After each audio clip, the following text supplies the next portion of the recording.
Hello friends, Reliance mall போயிருந்தோம். அப்போ பார்த்தீங்கன்னா நம்ம நித்திஷ் ஃபேமிலியை சேர்ந்த ஒரு பொண்ணு வந்து தானா நித்திஷ்டிகிட்ட பேசிகிட்டு இருந்தா.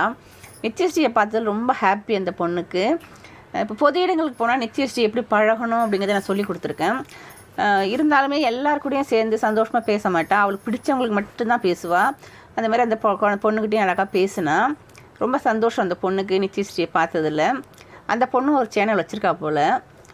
இன்ட்ரடியூஸ் பண்ணிக்கிட்டு ரொம்ப நேரம் அவள்கிட்ட பேசிகிட்டு இருந்தா. ஃபோட்டோஸ்லாம் எடுத்துக்கிட்டாங்க. 2 பேருமே வாக் பண்ணிவிட்டு அப்படியே ஜாலியாக என்ஜாய் பண்ணிகிட்டு இருந்தா. இந்த மாதிரி பொது இடங்களுக்கு போனால் அவள் வந்து ரொம்ப ஃப்ரீயாக பேசணும். அப்படி தான் நான் எதிர்பார்த்துட்ருக்கேன். எப்பயும் போல் கேஷுவலாக இருந்தால் நல்லாயிருக்கும். அங்கே வந்து பானிபூரி அது இது எல்லாமே இருந்தது. அதை பார்த்துட்டு எனக்கு அது வேணும்ன்ட்டு ஒரே அடம் பண்ண ஆரம்பிச்சிட்டா. அப்புறம் சரி அப்படின்ட்டு அதை வாங்கி கொடுத்துட்டு கொஞ்சம் சாப்பிட்டுட்டு அப்படியே ஜாலியாக அவங்க அப்பா கூட சுற்றி பில்லெல்லாம் போட்டுட்டு அப்படியே